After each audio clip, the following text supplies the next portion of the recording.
Do you want to hear a true story? I just spent plenty of time filming this video once already, and then I went downstairs, no joke, to go and get a costume change because I change my shirt when I'm doing batch filming, right? And I look in the mirror and I discovered that I had this gray smudge of something on my face, and I went, oh no, did I just film that entire video with this gray smudge on my face?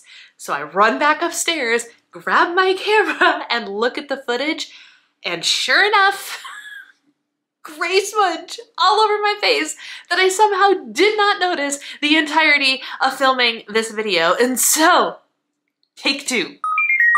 What's up, my friends? Welcome back to my channel. My name is Brianna. I am the diva behind Diva and the Divine, and I am so glad you are here today for the second take of this video about how I am going to simplify my life in 2023 and some tips that I think you could use to simplify yours as well. Simplify is an overarching theme that I'm really trying to embrace this year because hustle is out, burnout is out, and rest, relaxation, and balance to the best of your ability is definitely in. At least it is in for me. So I thought I would share with you 20 different things that I plan on doing to simplify my life this year. Starting with limiting social media. If you've been around for a while now, you have heard me talk about this a ton. Consuming social media can do a lot to your mental health, and it can absolutely do a lot to your time, your availability. If you're anything like me, you like to scroll and can get lost in scrolling. And this year, I want to draw some really harsh boundaries with my relationship with social media because that time, that energy can definitely be used elsewhere. I use scrolling social media to disassociate. I use it to procrastinate. I use it when I'm, I don't know, trying to avoid something. It's just not always the best thing. Now, I do run a business that is driven by social media, so I'm not eliminating social media, but I do believe that much like work-life balance, I definitely think that there needs to be some social media life balance, and I'm trying to figure out what exactly that looks like, but I know that implementing some boundaries with my social media will definitely help simplify things by affording me more time to do other things. Next up is meal planning. Meal planning, like it or not, makes things in the kitchen a lot more simple. When you know what you're going to eat in a week, you know what your grocery list is supposed to look like, you know how much time it's going to take. If you're tracking your food, you know exactly what it is you're going to be eating in advance to help you make rooms for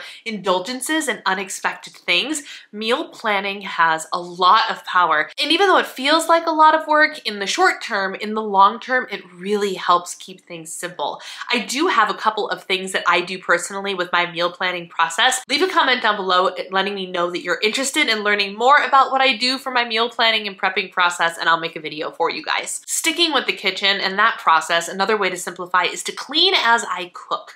We have all been there where we're cooking, we're meal prepping, and we have made, in the process, a really big mess. Now, I am blessed in that I have a husband who will clean that mess up for me. I do the cooking and he does the cleaning, but there are some days, especially when he's super busy with work, that I end up doing the cleaning too. So to simplify that, I have discovered, I don't know what took me so long, but if I clean up as I'm cooking, there's a lot less to clean up at the end. I also have this desire to overall keep less food in the house. I'm an impulse buyer and I am a bulk buyer. And while buying your favorite things that you know you're going to use over and over again in bulk is great and really cost effective, if you're somebody who likes to buy things in bulk and then forget about them or not use them or buy so many things that you can't simply eat them all at once, then it's not a cost-effective way to do things. And I find that my trend tends to be, let's buy all the things, let's have options. This is a personality trait of mine. I'm somebody who likes to have options. And I have too many options, which is hilarious because given the fact that I'm in a calorie deficit, I don't have room to eat all of the options I have in a day. So why do I have all of these options? My goal in 2023 is to keep things a lot simpler and keep my grocery shops smaller so we can buy things, use them all up, have things get kind of near empty, and then go and restock with fresh things for the meal plan for the upcoming weeks instead of just randomly stocking up on things because maybe possibly I will use them. Another way I'm simplifying is taking time to prep my snacks and ingredients. I don't always meal prep in the way that many meal prep videos are out there where they're like, let me make all of my breakfasts and all of my lunches and all of my dinners for the week. I don't do that. I like to cook dinners the day that we're going to eat them, and I'll cook for a couple days at a time. But what I will do is make sure all of our produce is clean and chopped, that we have good snacks at the ready, and sometimes I will even chop up ingredients that I know I'm going to use later in the week during my produce chopping time, so I don't have to chop them up later in real time when I'm going to cook dinner after a long day. I found that doing this just simplifies things in the kitchen a lot for me, especially as somebody with a disability who has muscle fatigue and weak arms and hands. Me chopping things and prepping things takes a lot more energy and a lot more time than it would for, say, my husband doing the same thing. Therefore, anything that I can do to lessen that load in the long run is super, super helpful. I've already kind of mentioned this with food, but I want to apply it to everything, and that is using things up before I buy more. And I'm notorious for doing this. I will buy things just because, you know, I have maybe 5 of them left, or I have, you know, I'm almost out of foundation, meaning I still have probably 3 or 4 weeks worth, but I buy more anyway because I'm almost out. I need to be better about making sure things are gone before I go and buy more. I have plenty of candles. Are they in season? But do I need to go buy more candles before I use up half of what I have? No, I need to burn through what I have. Body lotions, hair products, makeup products, nail polishes, and dip powders. I do not need any more, and this even stems into things like my cleaning supplies. And the reality is I often get the urge to be like, oh, but there's gotta be this better product out there for me to use. I can go and get that product. I can go and try something new after I've used what I have. The next way I'm going to simplify my life, and I've talked about this before, but is continuing to theme my days.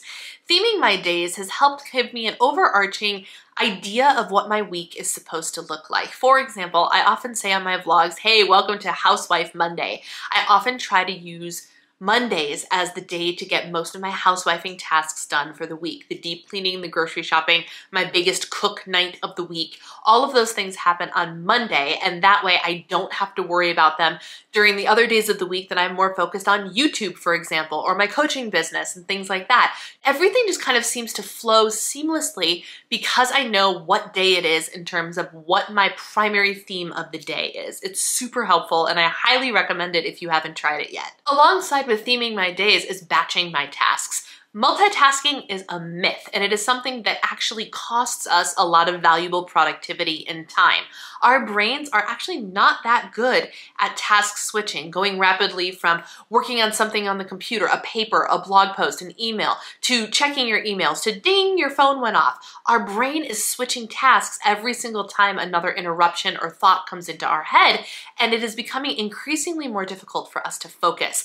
Batching our tasks is one of the things that we can do to help simplify and streamline our focus and our productivity by making sure that we are only focusing on one genre of task at the same time. The next way I'm simplifying is by setting an expectation, and that expectation is assume that things are going to take twice as long as I think they're going to take.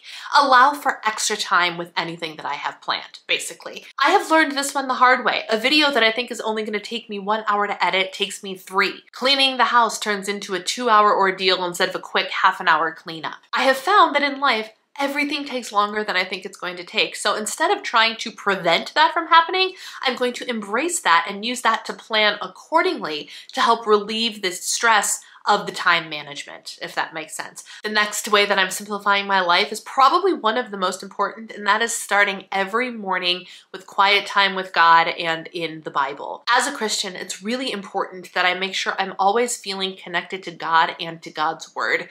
And this is a habit that I'm really good at letting that habit go, and I really want to make sure that I embrace doing this quiet time habit every single morning. There's nothing more peaceful than getting up and making my cup of coffee, sitting down on my recliner with my dog, and reading a Bible study, getting into God's Word, contemplating and meditating on His Word, and just being still. I find that when I start my day like this, everything flows better. I am happier, I am lighter, everything just has this lightness to it that I can't explain. It is the peace that passes all understanding, right? And devoting that time to that quiet time really does ultimately end up simplifying my days tremendously. Carving out time for self-care and relaxation to help me avoid burnout and to remember to have fun. It is so easy for me to get swept up into all of the tasks that it takes to be a YouTuber, to be a nutrition coach, and to be a full-time homemaker. Again, I'm working on being still, I'm working on rest, I'm working on balance, and one of those things is prioritizing daily self-care in some way, shape, or form, and making sure I make time for fun. Work hard, play hard, rest hard. I also want to start decluttering my living space and getting rid of the things that no longer serve me. There has been a lot of that going on in this house lately, and my goal for the year is to actually go through a thorough declutter of my entire home. I don't know about you, but whenever I get rid of something, whenever I find a bag of stuff that I've decluttered from my office, or every time I take a box to Goodwill or to donation somewhere, I feel lighter. I feel like there's more space. I feel like I can breathe easier. And that is just such a magical feeling. So I want to lean heavily into that and be like, what's no longer serving me? What is just not right in this space anymore? What am I not using? What is broken? Why am I hoarding all of these boxes that I don't need? All of that goes this year to make my space cleaner, tidier, and simpler. Another thing I want to lean into is taking a regular Sabbath day. A Sabbath day is a biblically observed day of rest. It is actually one of the 10 commandments. Remember the Sabbath day and keep it holy. And there are so very many of us that do not do that. And it's literally one of the 10 commandments. Why? Because even God rested, right? It's there. It's in the Bible. God rested. So if God needed rest, imagine what us humans need. We need rest too. And I found that remembering to take a Sabbath, getting off social media, not thinking about work, taking the time to spend time with my husband and my dog and do things that are just fun and relaxing is so nice and so rejuvenating. And it is something that I want to start implementing on a weekly basis. Another way I'm simplifying is by starting to read before bed. This will keep me away from my cell phone, away from social media, away from the blue light, and will actually help me get towards my reading goal that I have this year. So it's a win-win situation no matter what way you look at it. Prioritizing my health is, in fact, a way that I'm simplifying my life this year. How? Because by acknowledging that my health is my priority this year, that is my number one, it takes the pressure off of literally everything else. I have this one task that I really need to focus on this year, and it is my health and my wellness. And therefore, everything else that is not my health or wellness doesn't need to be up at the same level of importance as my health and wellness. And that simplifies the stress, for one, because I cannot do it all. I know I cannot do it all. And therefore, with this specific prioritization, I do not try to do it all. And that simplifies things. It relaxes me a little bit, which makes things so much better. So being very selective in what your number one priority is a really great way to make sure you stay focused on what's important and you let go of what isn't. But prioritizing my health also simplifies things in that when I'm feeling my best, when I'm strong, when I'm working out, when I'm energized, when I'm fueling my body properly, everything else is simpler, right? I have more energy to do all of the other things that I want to do. I sleep better, I rest better. I'm just thriving when my health is in the right place. So for many, many reasons, prioritizing health, while it feels hard and while it can be hard, is actually something that makes life all in all a lot more simple. The next way I'm simplifying life is ignoring trends if they're not for me. With social media, everything can be a trend, right? There's different trending TikToks every single day. There are new products coming out every week that you're like, oh, I have to try this new thing. Oh, but then there's this new thing. But then there's this new thing. And half the time, the products that people are raving about are not the right products for me. It's not the right productivity hack for me. It's not the right trending diet for me. I know it works for me. And imagine a world where if you got rid of everybody else's traffic and what is working for other people and focused solely on the things that you knew worked for you, how much easier would it be to get to your destination? How much easier would it be to get to your goals if you stopped listening to the noise of what everybody else is doing, what everybody else is buying, eating, wearing, whatever, and instead you focused on what worked for you? That's what I'm going to be doing. It's not about the trends. Does this mean that I'm never going to try a new thing ever again? No. Just the other day, I used an Olaplex conditioner for the first time and it was literally life-changing. I'm kind of mad about it, not going to lie.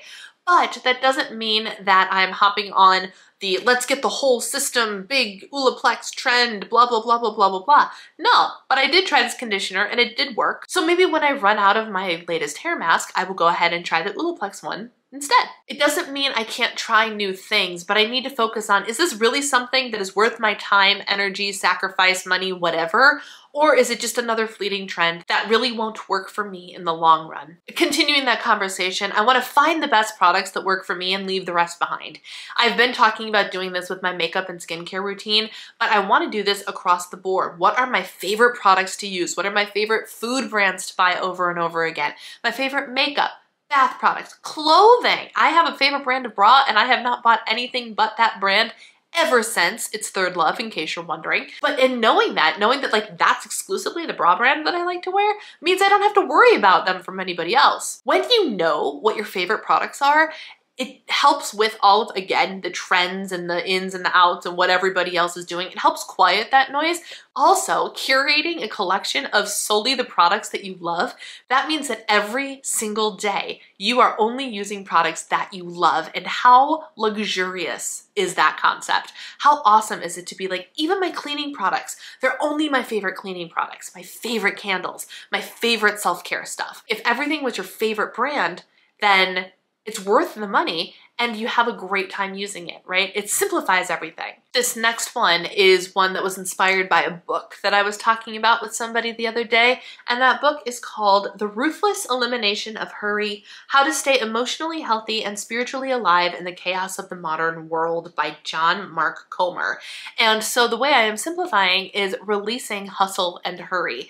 In a world where the last handful of years, the trend has been hustle. You aren't doing enough if you aren't hustling and grinding until you're beaten to a pulp, right? What happens then? Yes, sometimes we find success, but do you know what we also find? Depression, burnout, exhaustion, all of those things. And quite frankly, that side of the spectrum, not so fun.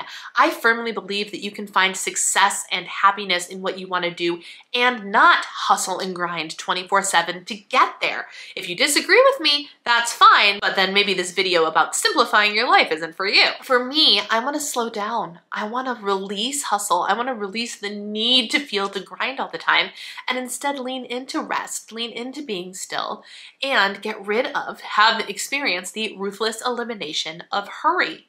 Doesn't that sound freeing? These next ones I'm putting together as one, even though it's kind of two separate ones, but also not, and could arguably be one of the most important ones, and that is to choose not to be offended and to let go of negativity. Wow, those are heavy hitters, right? Believe it or not, being offended is in fact a choice. The reason that you're offended is not specifically because of what the person said or the person did. The reason you're offended is because you chose to be offended by that thing. I know, it's a hard pill to swallow, but it's true. And in the same way, our reactions to negativity it's our choice, right? Yes, they can make us feel a certain way, and yes, it's a whole thing, but once a thing happens, it's in the past, and you can either choose to be bogged down by it or to let it go.